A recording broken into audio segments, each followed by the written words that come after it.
Hey everyone, Andrew here, and welcome to episode 28 of Beyond the Bike podcast. Hope everyone's doing awesome. This is the last podcast of 2019, and so super excited about that. This week in the podcast, a couple of things that I wanted to share. First off, a little bit from the training trail. So from the most recent FTP test there, a little humble pie for your best day. And then I'm going to talk a bit about some ideas just to kind of give us things to think about as we go into 2020. Some of us might be thinking about those little tweaks that we want to make in the new year. So I'll share some ideas around that.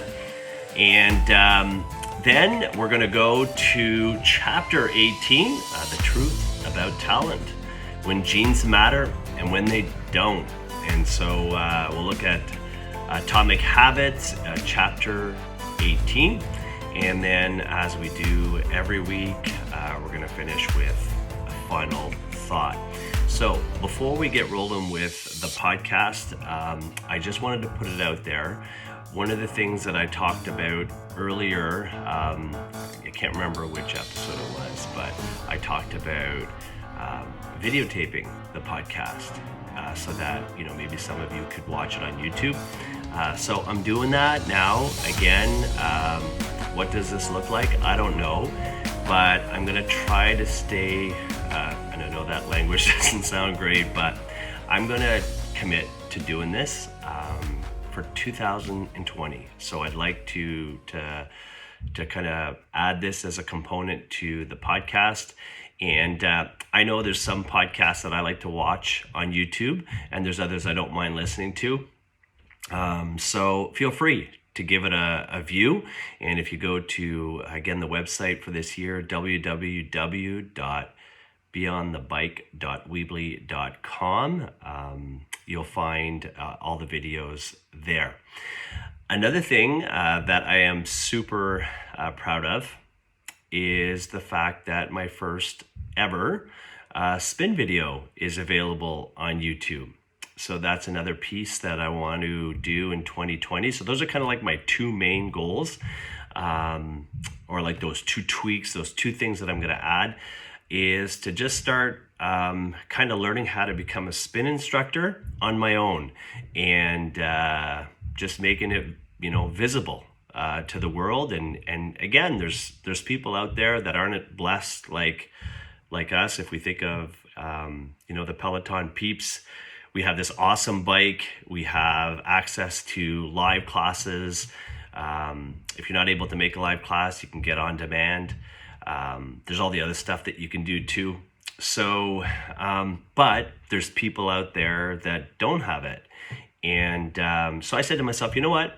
I'll start to learn how to become an instructor, and I'll just make it visible. And then maybe there's people out there who are like, hey, you know what?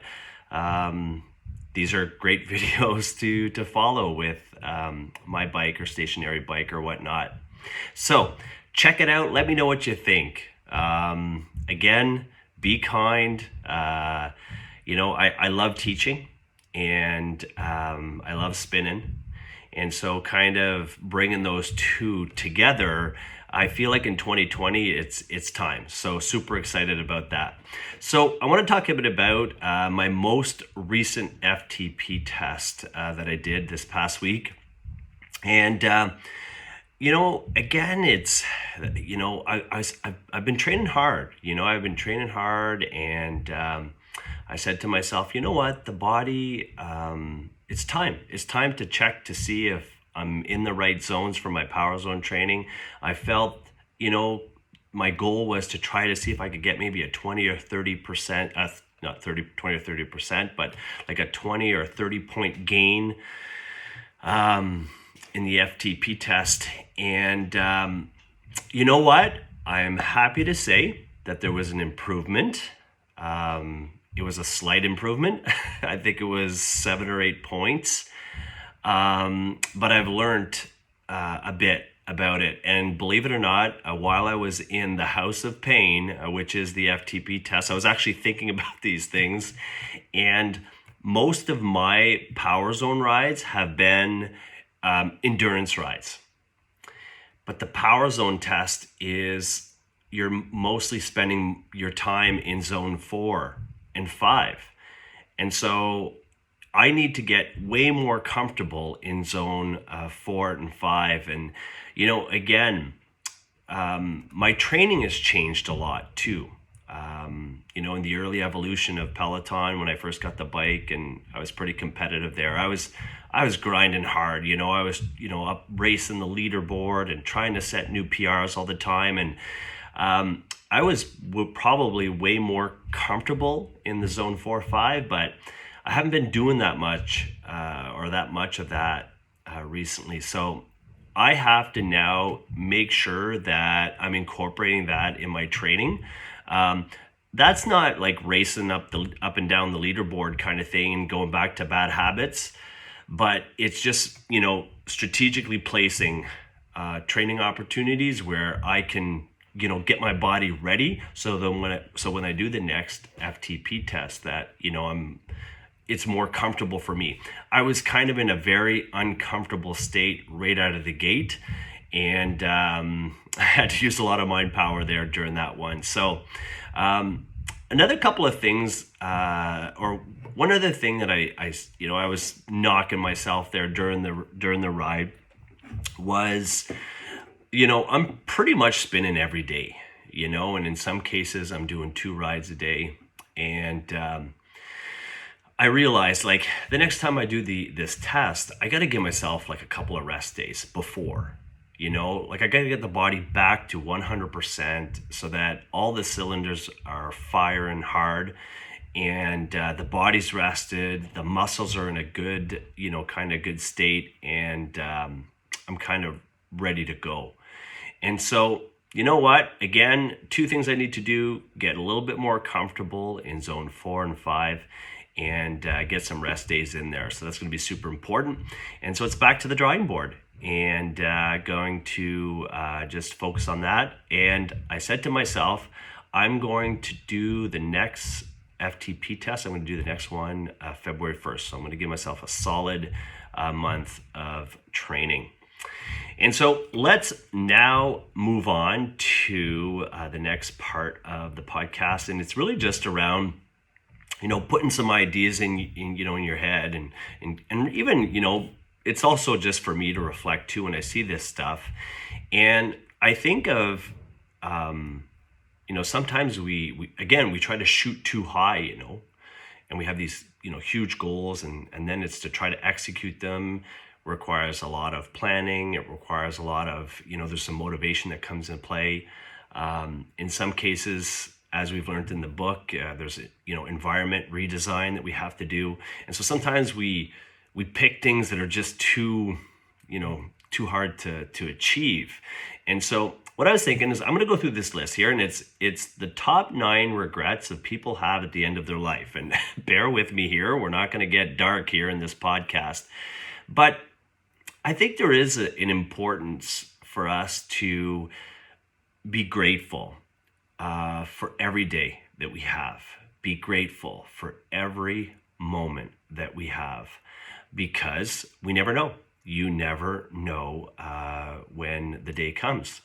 So that being said, I'm going to go through the list. And then what I was thinking is, I'm going to think about it. Maybe you guys can think about it too as I go through the list. And then maybe you could add 1 or 2 of these to your 2020 goals as something that you could focus on for this year.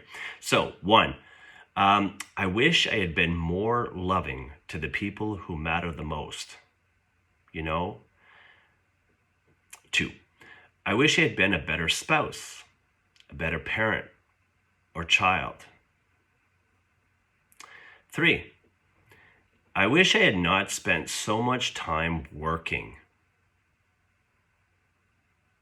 4, I wish I had taken more risks. 5, I wish I had been happier and enjoyed life more. 6, I wish I had lived my own dream. 7, I wish I had taken better care of myself. 8, I wish I had done more for others. And 9, I wish I had chosen work that was meaningful for me. So when I kind of saw this, I said to myself, you know what? Imagine if I just try to be 2%, 2 to 5% better, in a couple of these departments, areas of my life that, I could be better at. Again, what does this look like in a week from now? What does it look like in a couple of months from now? And even better yet, what does this look like in a year from now? So, you know what? Think about it. I hope that spoke to you. And I hope maybe you're able to find a couple of areas there that you could focus on for 2020 to make your life and the people around you, their life awesome too. All right, so there you go. Let's move on to the next part of the podcast, Chapter 18, The Truth About Talent. And so in this chapter here, we're talking about when genes matter and when they don't. And so, again, just kind of putting a bit of, some ideas to this chapter. 3 quotes that kind of spoke to me, kind of get things going. The secret to maximizing your odds of success is to choose the right field of competition. Okay, so what I'm doing for this is I'm going to kind of stick to the context of, our training and kind of what we're doing in the Pelo community. Okay, the second piece is pick the right habit and progress is easy. Pick the wrong habit and life is a struggle. And then genes cannot be easily changed, which means they provide a powerful advantage in favorable circumstances and a serious disadvantage in unfavorable circumstances. So when I think of these 3 quotes from the book, what kind of jumped out to me is kind of what I learned throughout the years kind of thing. So if I think about okay, so what's my why? Right now, why am I training so hard on Peloton? Why am I doing as much as I'm doing in Realm? And I think back to my 20s, and in my 20s, I was super competitive as an athlete. I was, just coming out of those, years of being on, competitive sports teams and stuff like that. And it was still so present for me. And everything I did was 100 miles an hour. All the training that I did was 100 miles an hour in my 20s. And I was lucky, I was blessed because my body healed really well in my 20s. So I could, decide that I'm running 15K, no training or very little training. If I had taken a break at running or whatnot, I could just go, okay, I'm going to go run 15K today, and I could do it. And I'd be wrecked for a couple of days, but my body would bounce back. So I was lucky with that. I was able to get away with maybe not always, making great choices around the training piece. And then in my 30s, that's when, things started to change a bit. And I started to notice that it's still the same mindset, but my body wasn't rebounding as quickly. And I just kept the same kind of approach, and it was like, go hard. And it's in my 30s where I started to get these injuries. And now in my 40s, I wish I knew this in my 20s, is you don't have to push yourself to that point, and if we're, trying to, if we're trying to do different things that maybe genetically we're not predisposed at being great at, we got to be careful. Because now looking back on it, physically, I probably am not, if I look at my body type, probably not the best body type for running. And if I had made adjustments earlier, if I'd gotten into cycling or even balanced it out and went, okay, you know what, I'm going to continue running because I love running, but I'm going to balance it out and do some cycling too, I'd probably still be running today. So all that to say that I think just being conscientious and aware about the idea that, you know what, let's reflect on our training. Let's reflect on the different things that we're doing. Are there areas that I find like, every time I do it, I seem to get injured. It's harder for my body to bounce back when I'm doing that type of exercise. Well, maybe this is the year where we start to kind of go, you know what? It's time to ease back on that, or be very disciplined, be very progressive in how we're, training in areas maybe where we're just not genetically predisposed. Now, the one thing that I do want to say is, I think there is a part where, I don't think that we should just be doing stuff that we're genetically predisposed to being good at.